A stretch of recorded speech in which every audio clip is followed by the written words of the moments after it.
حضرت عمر بن عاص رضی اللہ تعالیٰ عنہ نے مصر خود فتح کیا تھا، خود فاتح تھے. حضرت عمر نے انہیں گورنر مصر بنا دیا. ان کا بیٹا ایک عام آدمی کے بیٹے کو کہنے لگا چلو اپنا اپنا گھوڑا دوڑاتے ہیں، بھلا کون جیتتا ہے. گھوڑے دوڑے، عام آدمی کا بیٹا جیت گیا.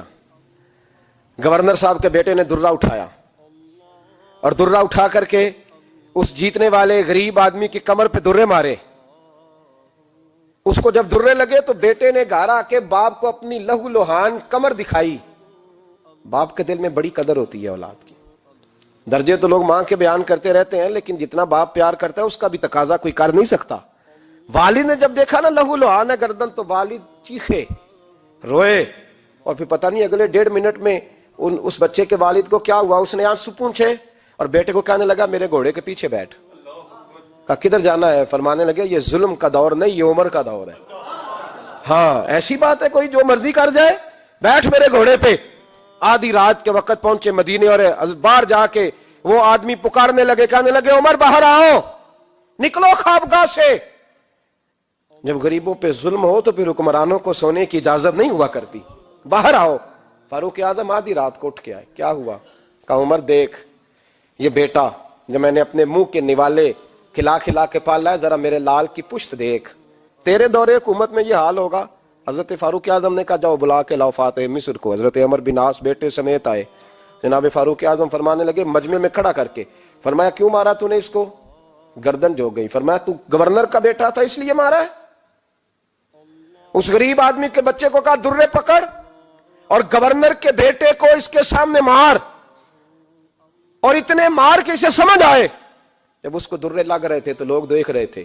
تھوڑی دیر گزری تو حضرت سیدنا عمر فاروق رضی اللہ تعالیٰ عنہ نے فرمایا گورنر مصر کو بھی سزا دو، اس کے کپڑے اتروا کے اسے ٹاٹ کا لباس پہناؤ.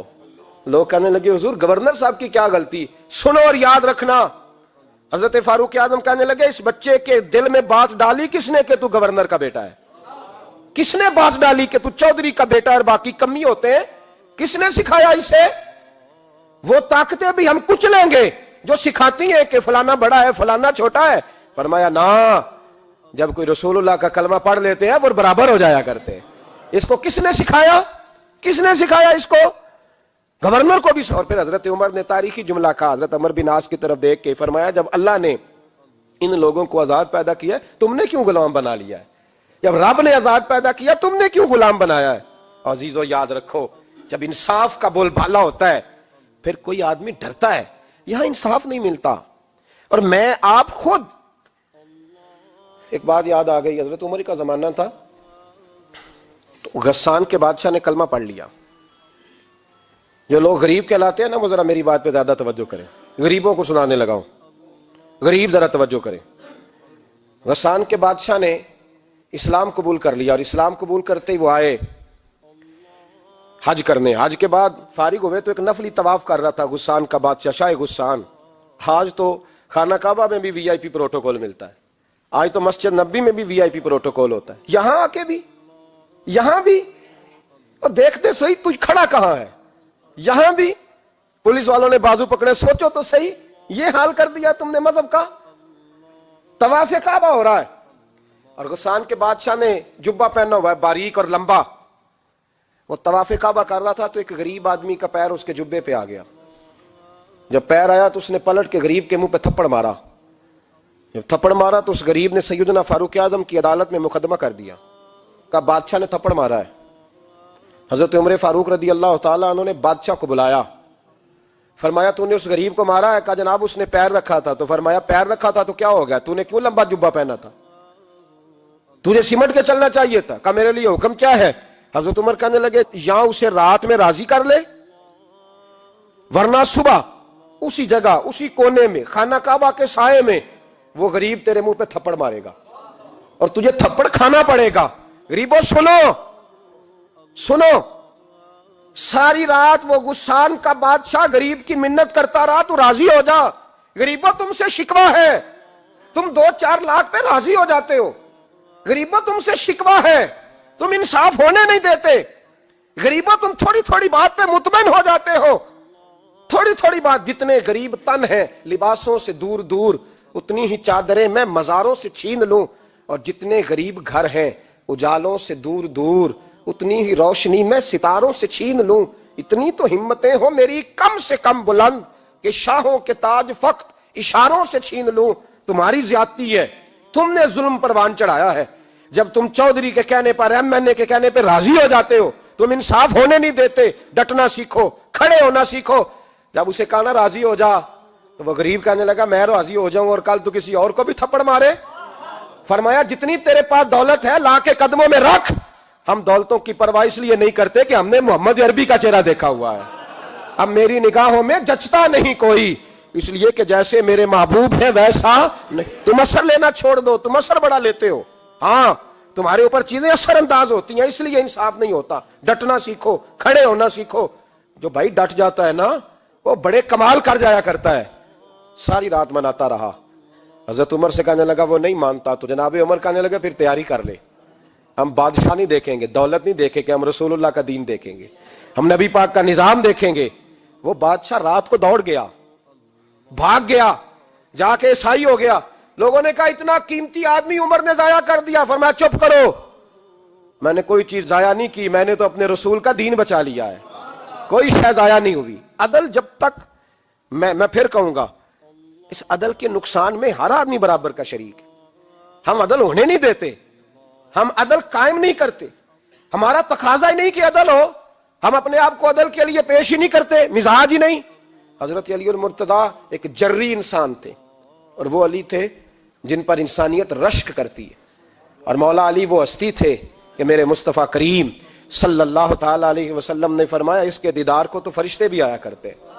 نا بڑا آدمی, اور پھر امیر المومنین خلیفۃ المسلمین حضرت علی. خود مولا علی نے حضرت قاضی شریح کو قاضی بنایا, چیف جسٹس بنایا, اپنے ہاتھوں سے تعیناتی کی. حضرت مولا علی رضی اللہ تعالیٰ عنہ کی زرہ گم ہو گئی. کافی دیر گزر گئی تو ایک یہودی کے پاس وہ زرہ آپ کو نظر آئی. حضرت علی نے ڈائریکٹ اس سے چھین نہیں لیا, حالانکہ امیر المومنین تھے. ہمارے ہاں ڈنڈا بھی بڑا چلتا ہے نا, جو طاقتور ہوتا ہے وہ تو تھانے جاتا ہی نہیں, اس کو ضرورت نہیں, اس نے تو بندے رکھے ہوئے ہیں, اس کو تو پتہ ہے کام کیسے لینا ہے. لیکن حضرت علی نے آئینی رستہ اختیار کیا, قانونی رستہ. قاضی صاحب کی عدالت میں مقدمہ کیا کہ فلاں یہودی کے پاس میری زرہ ہے اور وہ چوری ہو گئی تھی, گر گئی تھی, گم گئی تھی, مجھے دلائی جائے. قاضی صاحب نے بلا لیا یہودی کو, امیر المومنین بھی کٹہرے میں. قاضی صاحب کہنے لگے اس سے کہ زرہ تیری ہے؟ اس نے کہا جی میرے پاس ہے تو میری ہے. قاضی صاحب کہنے لگے حضرت علی سے گواہ آپ کو دینے پڑیں گے کیونکہ مقدمہ آپ نے کیا ہے, اگرچہ وہ امیر المومنین ہے. توجہ ہے بھائیوں کی, سمجھ آ رہی ہے باتوں کی؟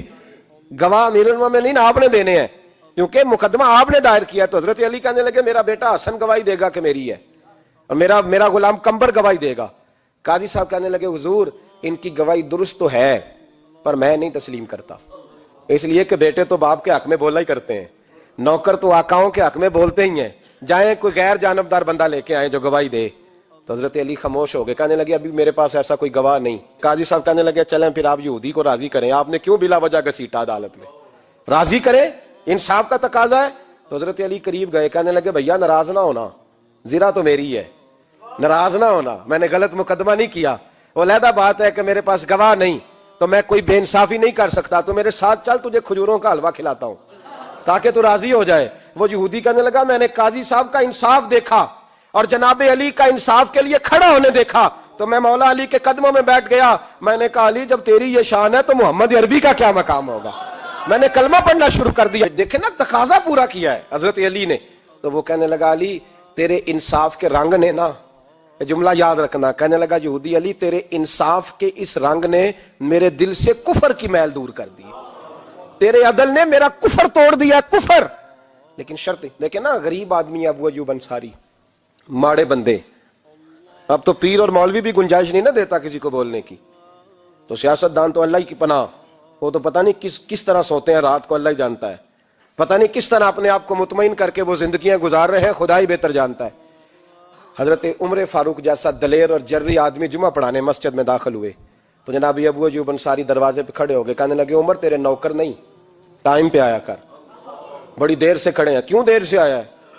بڑے جلالی تھے نا حضرت عمر, لیکن وہ جلالی اس وقت تھے جب کوئی ظلم کرتا تھا, اور ذات کے لیے جلالی نہیں تھے. کہا وقت پہ آیا کر, کو ملازم نہیں تیرے. تو سیدنا فاروق اعظم منبر پہ چڑھے اور فرمانے لگے اللہ ابو ایوب انصاری کا بھلا کرے، جب تک اس طرح کے لوگ موجود ہیں کوئی بادشاہ بگڑے گا نہیں، اللہ اس کا بھلا کرے، اس نے میری توجہ صحیح۔ اور پھر عمر رو پڑے، رو کے فرمانے لگے مسلمانوں معاف کر دو، غلطی کوئی نہیں، میرے پاس کرتا ایک ہی ہے، اور عبداللہ کی ماں نے وہ دھو کے خشک ہونے کو ڈال دیا تھا، غریب ہوں، کرتا دوسرا کوئی نہیں، تو وہ ذرا نا خشک ہونے میں آ کے دیکھ لو ابھی بھی گیلا ہے، مجھے معاف کر دو، میری غلطی نہیں ہے۔ صحابہ درد کے ساتھ رونے لگے اور کہنے لگے اللہ اس طرح کے حکمران ہمیشہ عطا کرتا رہے۔ میرے بھائی تو انصاف کا رنگ تو دیکھ، ان تقاضوں کو سمجھنا۔ یہاں کسی کی جرت ہے بول سکے، طاقت ہے کسی کی، لیکن انہوں نے اپنے آپ کو پیش کیا، سامنے پیش کیا اپنے آپ لوگوں کے سامنے۔ دو مال غنیمت کی چادریں بانٹ رہی ہیں، سب کو ایک ایک ملی ہے۔ فاروق اعظم جمعہ پڑھانے آئے تو اسی چادر کا کرتا، اسی کی تامت، لوگ کھڑے ہو گئے، عمر بتا تو نے دو کیوں لی؟ یہ انصاف ہے؟ یہ عدل ہے؟ کیوں لی دو؟ تو حضرت عمر کہنے لگے میرا بیٹا جواب دے گا۔ عبداللہ بن عمر بولے، کہنے لگے ابا جی کے کپڑے بڑے پرانے ہو گئے تھے، میں نے اپنے حصے کی بھی اپنے ابا جی کو دے دی ہے۔ دیکھیں نا یہ انصاف میرے نبی پاک نے کیا ہے، صحابہ نے سیکھا ہے۔ میں اور آپ تیار نہیں، ہم تیار نہیں انصاف کے لیے، ہمارا مزاج نہیں انصاف کا، ہمیں خود بہت سارا آگے پیش ہو کے رنگ دکھانا پڑے گا، اس کے لیے ہماری تیاری نہیں۔ اس لیے ہم حکمرانوں کو گالی دے کے چپ کر جاتے ہیں، اس لیے ہم وکیلوں کے کہتے ہیں بکتے بڑا ہیں، جج بکتے، یہ باتیں کر کے ہم خاموش ہیں، ہم پیش نہیں کر پا رہے، ابھی تک ہم اپنے آپ کو کھڑا نہیں کر پا رہے کہ ہم سے مطالبہ کرو انصاف کا، کھڑا نہیں۔ حضرت سیدنا علی المرتضیٰ شیر خدا رضی اللہ تعالیٰ عنہ فرماتے ہیں بدر کے لیے جب جا رہے تھے تو سواری ایک تھی، سوار تین تھے، ایک سواری اور سوار تین۔ فرماتے ہیں نبی پاک صلی اللہ علیہ وسلم نے فرمایا تین کٹھے نہ بیٹھنا، دو بیٹھیں، سواریوں کو تکلیف ہوتی ہے، قربان جاؤں کیسا رسول دیا ہے جو جانوروں کے حقوق کا بھی خیال فرماتے ہیں صلی اللہ علیہ وسلم۔ فرمایا دو بیٹھیں۔ حضرت علی کہتے ہیں پہلے میں اور نبی پاک صلی اللہ علیہ وسلم بیٹھے، اور تیسرے ہمارے ساتھ ابو درداء رضی اللہ تعالیٰ عنہ۔ فرماتے ہیں جا رہے تھے بدر کے لیے، پہلے میں اور حضور بیٹھے، پھر نبی پاک اور ابو درداء بیٹھے۔ فرماتے ہیں پھر نمبر لگ گیا میرا اور ابو درداء کا، اور مصطفیٰ نے گھوڑے کی لگام تھامی تو حضرت ابو درداء تڑپ اٹھے، کہنے لگے علی نہ طبیعت مانتی ہے، نہ ادب مانتا ہے، نہ عشق مانتا ہے، تو اس طرح کر، میں تو چھوٹا ہوں، آپ کہیے رسول پاک سے، آپ ہر لحاظ سے بڑے ہیں، آپ عرض کیجئے کہ حضور نہ ادب مانتا ہے، نہ عشق مانتا ہے، نہ پیار مانتا ہے، نہ تقاضا ہے، مہربانی کرے آ جائیں۔ حضرت علی ہاتھ باندھ کے عرض کرنے لگے محبوبہ ٹھیک ہے باری آپ کی پیدل چلنے کی ہے، پر مہربانی کریں، ادب پیار اور محبت مجبور کر رہی ہے۔ تو حضور نے فرمایا علی چپ کر، میں عدل نہیں کروں گا تو لوگ عدل سیکھیں گے کیسے؟ اگر میں عدل نہیں کروں گا تو قوم سیکھے گی کیسے؟ مجھے عدل کرنے دے، انصاف کرنے دے۔ فرمایا چلنے دے مجھے پیدل، کچھ نہیں ہوتا، تقاضا عدل جب تک پورا نہیں ہوتا۔ آپ یقین کریں میرے اساتذہ کہا کرتے تھے میں عدالت کو عدالت نہیں کہتا، کچہری کہتا ہوں، اس لیے کہ عدالت وہ ہوتی ہے جہاں عدل ہوتا ہے۔ یہاں تو حال یہ ہے، بتائیے وکیل کو نہیں پتا ہوتا کہ جو میرے پاس آیا یہ غلط آدمی ہے، وہ اس کی حمایت کرتا ہے کہ نہیں، اس کے ساتھ چلتا ہے کہ نہیں، جھوٹ کے ساتھ آخر تک لڑتا ہے کہ نہیں لڑتا؟ جو گواہ بن کے جا رہے ہوتے ہیں انہیں پتا ہوتا ہے کہ نہیں کہ ہم جھوٹے کی گواہی دینے جا رہے ہیں؟ تو پھر کیا سارا ظلم حکومتیں کر رہی ہیں؟ معاشرہ بھی تو اپنی ترتیب بدلے نا، لوگ بھی تو اپنا رنگ بدلے نا، لوگ بھی تو طبیعت بدلے نا۔ کون منتخب کرتا ہے انہیں ظالموں کو؟ عوام، اور پھر اس کے بعد شکوہ بھی عوام ہی کرتی ہے۔ خدا را تقاضے سمجھو، مزاج سمجھو، طبیعت سمجھو اسلام کی۔ میرے نبی پاک صلی اللہ علیہ وسلم نے عدل کا بول بالا کیا، ہر مقام پر، ہر نقطے پر رسول پاک صلی اللہ علیہ وسلم نے عدل عدل اور عدل کی آواز بلند فرمائی۔ کوئی مقام ایسا نہیں، آپ پڑھیے کتابیں، اگر ایک کلمہ پڑھنے والے اور یہودی کا فیصلہ آیا ہے اور نبی پاک صلی اللہ علیہ وسلم نے یہودی کو حق میں سمجھا ہے تو نبی پاک نے یہودی کے حق میں فیصلہ دیا۔ وہ منافق بگڑ گیا ہے، حضرت عمر کے پاس گیا ہے، لیکن حضور نے فرمایا جہاں جاتا ہے جا، فیصلہ وہی کیا جائے گا جو عدل پہ مبنی ہوگا، جو انصاف پہ مبنی ہوگا۔ ہماری طبیعتوں کے اندر سے وہ جو جس سٹیج پہ کوئی بیٹھا ہے وہ وہاں بڑا ہے، وہ جہاں بیٹھا ہے وہ سلطنت کا مہاراجا ہے، وہ کہتا ہے نہیں میرے پاس سارا کچھ ہے، یہاں تو میں اختیارات استعمال کروں گا، وہ استعمال نہ ہوئے تو پھر دولت استعمال کروں گا۔ تو جب اجتماعی مزاج قوم کا بگڑتا ہے پھر معاشرے میں نا انصافی عام ہوتی ہے، پھر ظلم عام ہوتا ہے، پھر بے راہ روی کا شکار۔ اور میرے نبی پاک صلی اللہ علیہ وسلم کی حدیث سن لے، ذرا جاگ کے سننا یہ والی روایت، اور اسے یاد کر لینا، اس کا رٹا لگا لینا۔ حضور نے فرمایا تھا جس معاشرے میں بے حیائی عام ہوگی وہاں ایسی بیماریاں پیدا ہوں گی جن کا علاج ہی کوئی نہیں ہوگا. اور حضور نے فرمایا جس قوم کے اندر انصاف نہیں ہوگا وہاں قتل عام ہوگا. انصاف نہیں، جب تک مجرم کو سزا نہیں ملتی، جب تک مجرم کو سزا نہیں ملتی اتنی دیر تک لوگوں کے لیے وہ نشان عبرت نہیں بنتا، اتنی دیر تک لوگ باز نہیں آتے. یاد رکھیں جب انصاف ہوگا، عدل ہوگا، اور عدل کرنے والے جب عدل کریں گے اور انصاف کا دامن تھامیں گے. پہلی بات تو یہ ہے کہ ہم اپنے آپ سے ورا کریں بہت ساری چیزوں کو. ہم دیکھتے ہیں حکومت نے چھوٹی چھوٹی کمیٹیاں بنا دی ہیں مصالحتی کمیٹیوں کے لیے، بین المذاہب کمیٹیاں، بڑا کچھ بن گیا ہے، لیکن لوگ گروہ بندی کا شکار ہیں، گروہی تعصبات ہیں. دیکھتے ہیں کہ ہمارا ووٹ کس طرف ہے، ہمارا مزاج کس طرف ہے، اس رنگ میں ملت کا اجتماعی نقصان ہو جائے، شرازہ بکھر جائے. اور میں شروع میں کہہ چکا ہوں، امام حسن فرمایا کرتے تھے اگر غریب پر ظلم نہ روکا جائے گا تو وہ ظلم امیر کے دروازے تک بھی جائے گا. ایک وقت آئے گا کہ امیروں کے ساتھ بھی زیادتیاں ہونے لگیں، اس لیے کہ جب ظلم ہوتا ہے تو اس کی آگ بھی پورے معاشرے کو لپیٹ میں لیتی ہے.